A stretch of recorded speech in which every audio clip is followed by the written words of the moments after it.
If I could go back and restart my art journey, these are 5 mistakes I'd avoid. Not because someone told me they were mistakes necessarily, but because I actually made them. And avoiding these mistakes and changing them up is what took my art from this to this.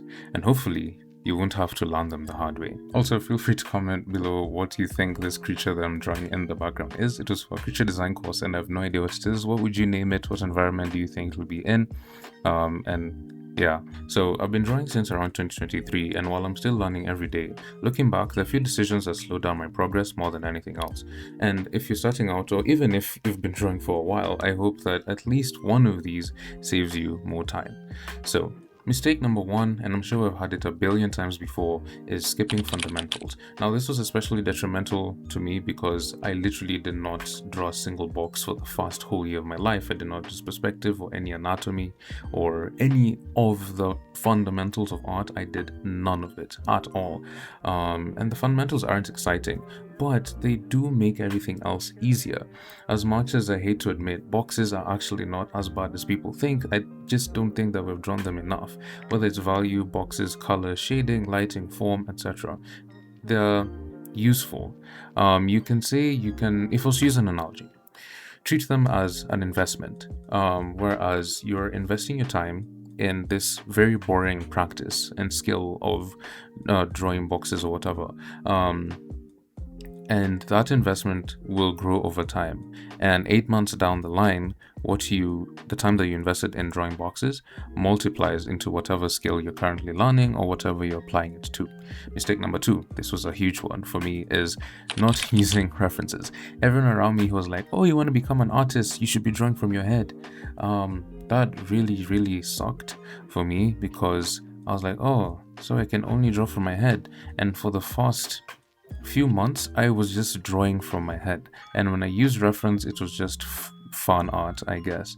And yeah, for some reason people said, using references is cheating, draw from your imagination and stuff like that. References don't replace creativity. If anything, they support it.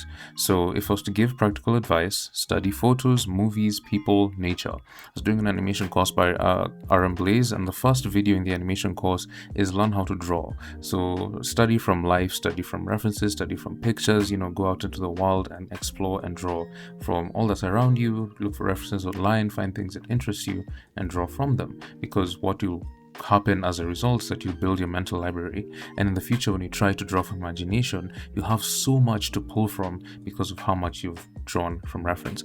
Mistake number 3, and something that I'm currently battling right now, or just even made a whole video about recently, which you can go and check out, by the way, is comparing yourself to other artists. That's something that I did a lot. I compared myself to other artists, and there's 3 things that I think comparison does. It kills motivation, it hides progress, and it steals the joy of creating art. Mistake number 4, it sounds counterintuitive, but studying too much.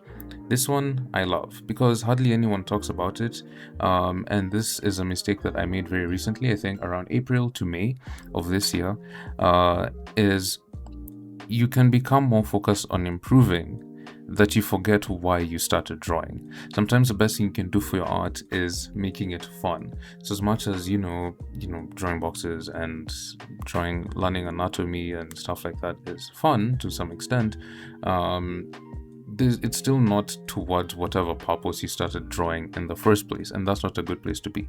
When you study too much, you forget to have fun, and that's not something very good because it assists in losing motivation for art itself.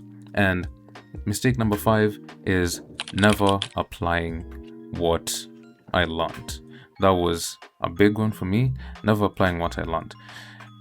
For years I'd watched tutorials, I studied anatomy, I practiced expressions, but I never use any of it. Knowledge doesn't become skill until it's applied. The biggest improvement in my art happened when I started applying things to my own characters, OCs.